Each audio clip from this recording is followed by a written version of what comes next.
Hey guys, welcome to the channel. Welcome to the vlog Car Connections. Make sure you subscribe and turn on your notification button. I wanted to take a quick moment and just do a quick update on what all of you guys, including myself, have been seeing in the market, specifically around cars and how expensive these cars have been and how some of these dealers are charging, crazy amounts around markups. So as you guys know, and you guys have seen it, I've seen it, I've owned Challengers, Chargers, wide bodies, Hellcats.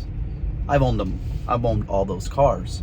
And one of the things I noticed on these cars, they're extremely popular with young kids, right? 18, 20, 25-year-old. They're popular with folks like my age just because, we like the look and the retro style of the car.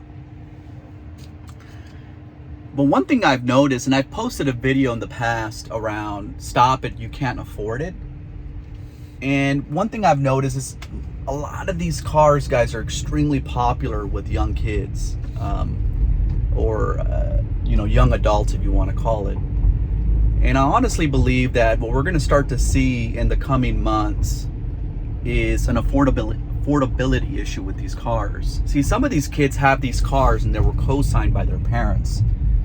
And they still live with mom and dad, which is fine, There's no issues with that. If you're in your 20s, if you're in your 30s and you're still living with dad and mom, I don't know.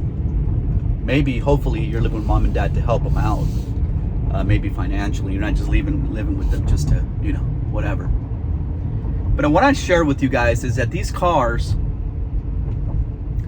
are being purchased by these guys. They have a job and they can barely afford the car, right? The payment and the insurance, because when you're young, right, several things happen is you want to flex and you want to floor the car and spend gas like the world's going to end. And then on top of that, you're paying for insurance on these cars. And when you're young, if you're in your 20s, your car insurance is probably going to be $300, $400, $500. So think about it, right? You have this Hellcat. Your payment's probably over $1,000. You're stretching yourself out extremely thin with this. And then you have these gas prices right now that, here in Texas, we're seeing gas prices we've never seen at almost, $5, a gallon. I think the last time I checked, we're at $4.59 for regular. And I think, if I'm not mistaken, the Hellcats, they all take premiums, so you're pushing $5. Some of you guys that live in California were already used to this, so it might not impact you a lot because your cost and what you make is different. But for folks that live down here in the South, Texas, and other parts where you're not used to these type of gas prices, it's going to be extremely surprising, right? It's going to get to the point where these kids can't even drive the car. And not only kids, it's going to be across the board. And I just started with that because, we all love these type of cars, but the reality is this impact is going to be greater than just, these young kids and just the Hellcat that we like and these type of cars. It's going to happen nationwide. And what do I mean is when you start to increase prices across the board, not just on gas, but, food has increased by 30%. Everything around us has increased 30-40%. And now you have gas at this, right? So what happens is you have less money for other things, right? And so what starts to happen is if you were already on a tight budget to own these cars, you're gonna have to put food on the table, or do you send a car payment? I mean, it's gonna get to that point, guys. It's gonna get a little bit ridiculous, right? What's gonna happen is people are gonna prefer to put food on the table, which is good. That should be priority. It shouldn't be your car payment, guys. If you have a car payment, if you own your car, right, that's awesome. So what's going to happen is you're going to start to see a bunch of cars, all of a sudden, an influx of repos, and it's already happening. I think the last thing I heard was that repos for the month of May were up 39%. I mean, just think about that. And again, it's bad, right? Because people are losing their cars, but at the same time, a lot of these cars are folks that over-indexed on their finances that should have never even bought the car in the first place.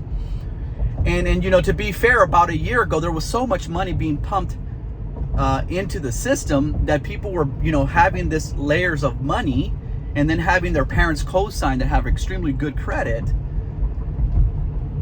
And things are starting to change. Everything around you is starting to get extremely, extremely expensive.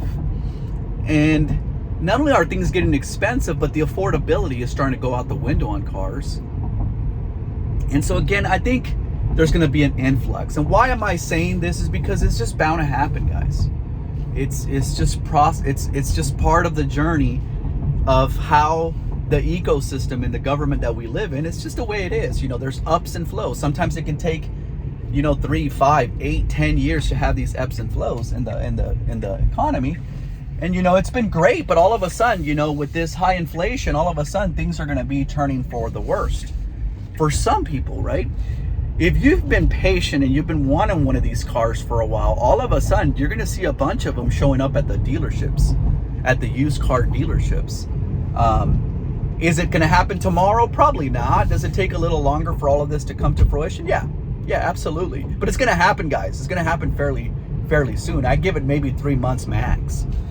I know it's real because my brother's been car shopping, and over the last year, if you called car dealerships on a car, they would never call you back. Before the pandemic and before all this crazy stuff, if you would call a dealership, they wouldn't stop calling your phone trying to sell you a car. And now, you know, it was like, okay, if you don't want the car, have somebody else that'll buy it. That's the way they played it out. And just recently, my brother was looking for a car, and all of a sudden, dealerships are calling him and trying to fight for his business, kind of the way it used to be, which is, again, tells you that there's starting to be a little bit of surplus of vehicles out in the market. And with that happening, what's going to ultimately happen, guys, is you're going to see an influx of people not able to afford their cars, their car payments, and their car notes.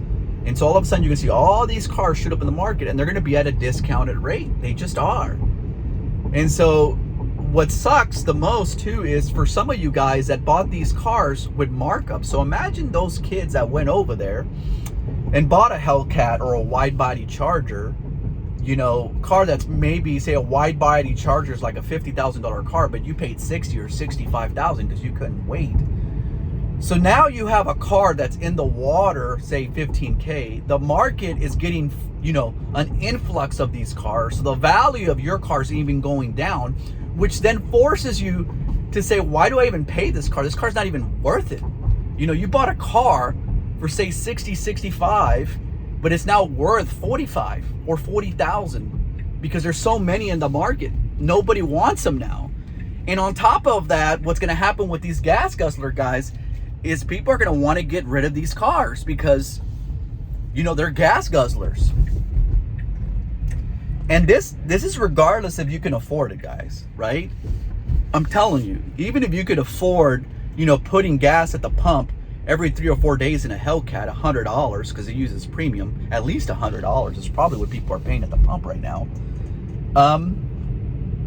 You know, it starts to get crazy. I mean, just think about it. If you're driving a Hellcat and it requires premium, and every 3 days you're having to put $100, I mean, just gas alone is costing you $500, $700, $800, you know, a month, on top of your car payment, on top of your insurance.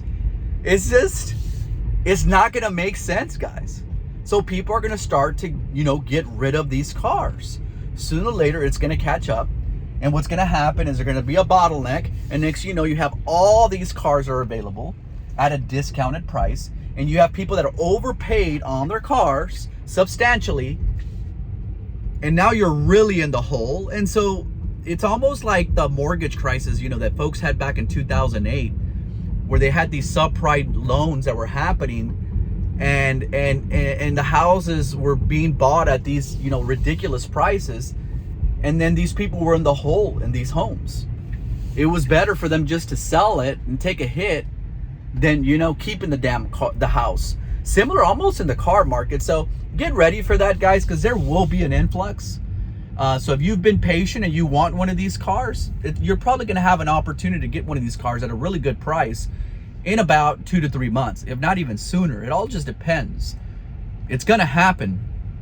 The question though is, are you going to want to buy a car like that when gas prices are probably going to go up to maybe $6 a gallon, guys? Here in Texas, in California, shit, you guys might be hitting $8. Hence why EV cars like the one I'm driving, I drive a Tesla, and I bought this one about a year ago, not knowing that things would get as crazy as they were right now in regards to gas. So I'm kind of lucked out.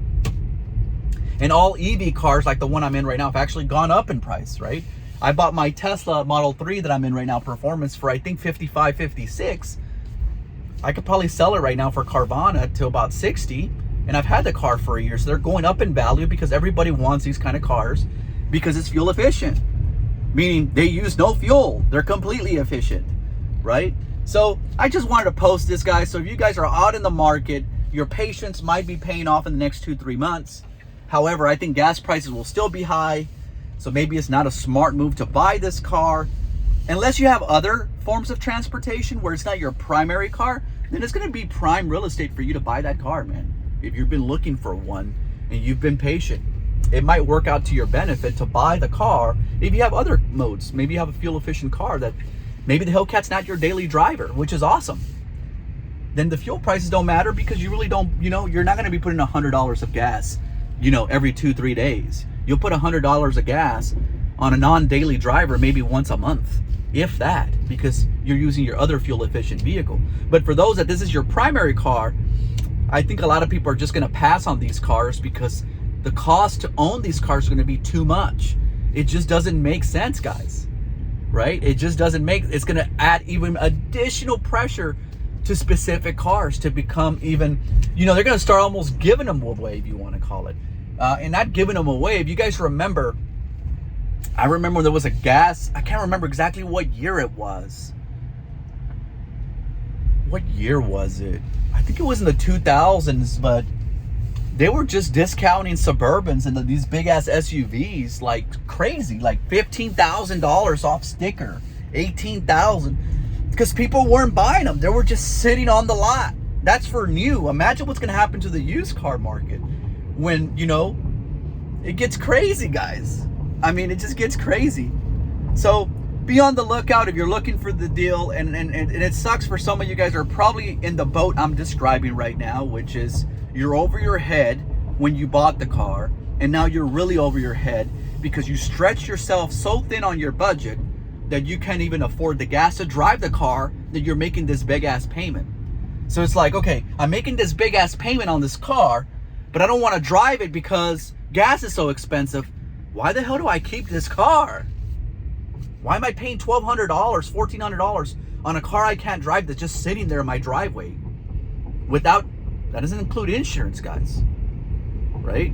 Now, if you have the money, okay, you're good. But I'm telling you, even for folks that are well off, paying $100 every 2-3 days on gas is painful.